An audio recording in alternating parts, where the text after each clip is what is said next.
been quite a while since my last full-length video, but I've been busy doing a lot of art since then, and I've added in total 47 new textures to this texture pack. That might not seem like all that much, but it definitely took a while. If you've been watching the shorts I uploaded, you might have seen that I've been working on Minecraft's paintings.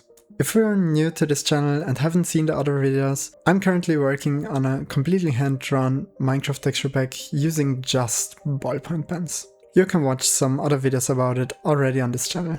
I really enjoyed drawing the paintings because it wasn't that restricted compared to the other textures. If you didn't know, most of Minecraft's paintings actually have a non-pixelated default version. Most paintings, especially the ones which were added before 1.21, are based on paintings by Christopher Zetterstrand. And he in turn based some of his paintings on paintings by other artists. It's complicated, don't ask me about the lore, it's described better on the Minecraft wiki. Most of his paintings are based on or contain parts of video games though. For example, those two paintings, those are my versions of his paintings. I won't show you actually his original paintings because I'm not entirely sure how copyright works and rather want to be safe. The original paintings are linked on the Minecraft wiki site about paintings, which I will link in the description. Anyway, those two paintings are, for example, paintings of a screenshot from the outside of a Counter-Strike map. Or this painting here, it's called Graham, and Graham is actually a character from the video game series King's Quest. Graham also appears in these other paintings.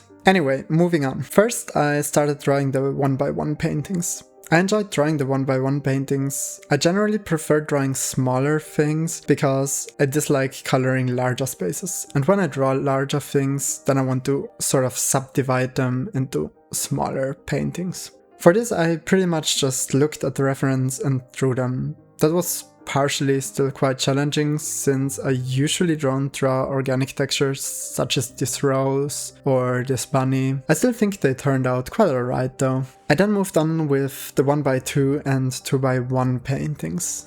Pretty much the same thing here. I think my favorite ones from this category are Graham and Sunset. Graham because it looks really clean, the contrast between the background and the motif is very present. And Sunset because of the shading. I actually didn't expect it to look this good. I mean, the Minecraft version is really colorful and has this nice gradient. I thought it would be really difficult to capture that just with blue pens. Regardless, I think it turned out quite alright. I think I struggled more with drawing humans.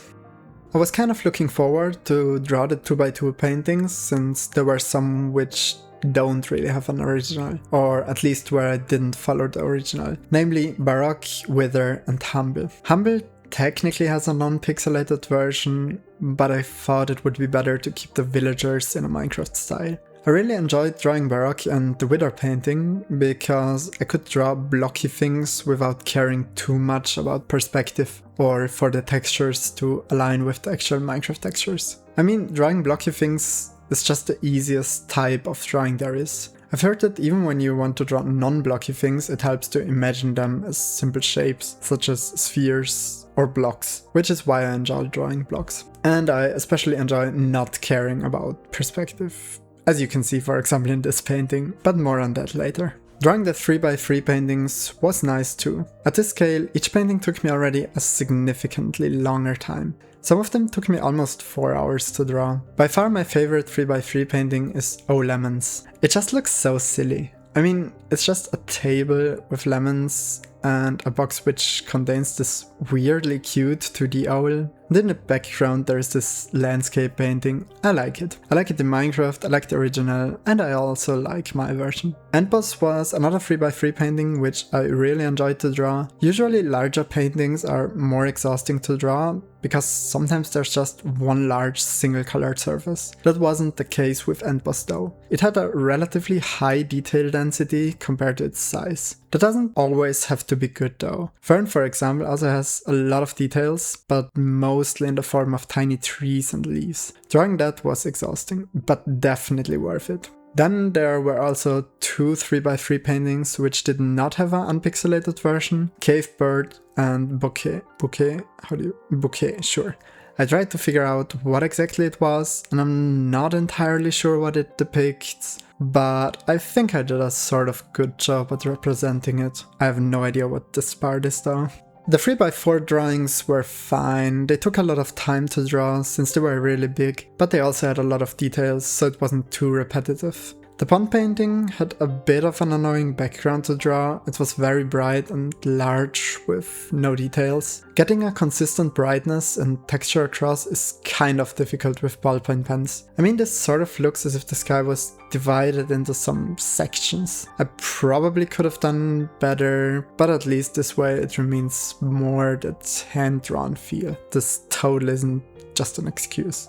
Then I moved on to the 4x2 paintings. There were actually some with really cool motifs. Fighters is a classic one. Lomist actually has a sort of boring motif to draw with ballpoint pens, but it's a painting I really like in Minecraft.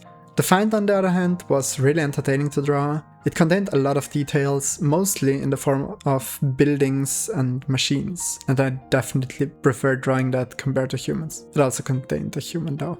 Then there was also Passage, which turned out surprisingly nice. I wouldn't say I'm good at drawing skeletons, but it sort of turned out fine. I think, especially since I used a reference. With that all done, I moved on to the two second largest paintings, Kong and Skeleton. Drawing Kong was pretty boring. It was mostly just filling in the background quite densely. It was actually that boring that I forgot to draw the Kong guy. Okay, it wasn't that boring, but I was listening to YouTube videos while drawing and I might have been a bit distracted. Also, my pens kept becoming empty throughout drawing all of the paintings, and especially since some pens were a bit older, the ink was like half dry, and especially for darker parts I had to really aggressively move the pen across the paper to get the ink to do what it's supposed to do, which sort of ruined the paper a bit and almost made holes in it if I drew on both sides of the paper. I'm over exaggerating a little bit here, but the thin printer paper I'm using is really not that stable. The last 5 paintings were all 4x4, and even though they were huge and probably would take a lot of time, I still was looking forward to drawing them. Skull and Fire is definitely one of the most iconic Minecraft paintings. Drawing the background with ballpoint pens actually worked out surprisingly well this time, since it's relatively dark and has a gradient, which means I can draw over spaces multiple times. I actually drew this painting like 2 years ago with acrylic paint, and comparing it to my ballpoint pen version, it really looks just bad. In my defense, it was my first time using acrylic paint, or at least trying to draw something using acrylic paint. I kind of want to try painting something with acrylic paint again at some point, or maybe try some entirely new materials. Anyway, moving on. Big Scene was kind of tedious to draw, which was partially my fault though, since I drew the person sitting in the painting way too small, and therefore most of the painting was just background. Pointer, on the other hand, was great, quite literally. That hand looks great. Well, maybe not great, the index finger looks a bit too big, but I still really like it. I don't know why, but I feel like I'm better at drawing hands than drawing other human parts. I don't know, maybe that's just because I can literally look at my own hand as a reference. This is Orb, don't really know what else to say about it. The last painting was Unpacked. I was actually really looking forward to drawing it because it's quite similar to the painting which inspired this entire project. I did sort of mess it up though. I tried actually following a specific perspective, but I sort of ended up doing it completely wrong. I mean, the lower half was right, but for some reason I was really confused with the upper half. I tried to fix it and it somehow works. I don't know, I guess in the end it turned out alright. I mean, it doesn't have to be perfect. It should not have to be perfect for a hand-drawn texture pack. That's pretty much all about the paintings. 13 more A4 pages drawn, over 80 hours pure drawing time, many ballpoint pens used, around 30 in total. But this project is still not my biggest art project yet. I mean, I'm on roughly 250 hours, but this year took me around 300 hours to draw. Regardless, I'm not even halfway done, not even 20% done with the texture pack project. It will take a lot more time. Anyway, I scanned the textures, added them to the texture pack, and realized they take up over 200 megabytes of storage. and it's just 47 textures. Long story short, I realized it takes way too much storage. But I also realized that I could store them with an 8-bit color channel format, which reduced the total size of around 700 megabytes to about 160 megabytes, without really influencing the quality. I mean, the entire texture pack pretty much is just blue, it just uses hues of blue, so I don't need that many colors and therefore can reduce the color amount. I looked at the textures in-game and I do like how they turn out. I think I might even prefer some of them to the original pixelated ones in Minecraft. Also in playtesting, and as some comments also pointed out, the textures in a back change a lot when moving around, and that it has something to do with not enough mipmap levels. I did try one mod which adds additional mipmap levels, but it didn't seem to be enough. I might see if there are other mods or what other things are causing or resolving these issues. Another solution I found, which isn't really a solution but more an entirely different approach, is shaders. I've been watching some cinematic Minecraft movie and they usually had depth of field blur enabled, and I thought it might work really well with this texture pack. I didn't experiment that much with it, but I enabled depth of field blur and also motion blur. Depth of field blur basically blurs everything that is like out of focus. If you look at something close, it blurs the background and the other way around. I'm usually not a fan of motion blur, but it could help with video compression and also shifting textures in the back. And I think especially depth of field works really well with this texture pack. Because you don't really see the details in the background anyway, so you can just blur them out, and then when you focus on something closer, you can really focus on the texture of the closer object. It also increases the contrast because, like, since everything is just blue, when you just look at the blue landscape, the contrast is just completely lost. And with blurring the background, you can clearly see what's in front and what's in the back.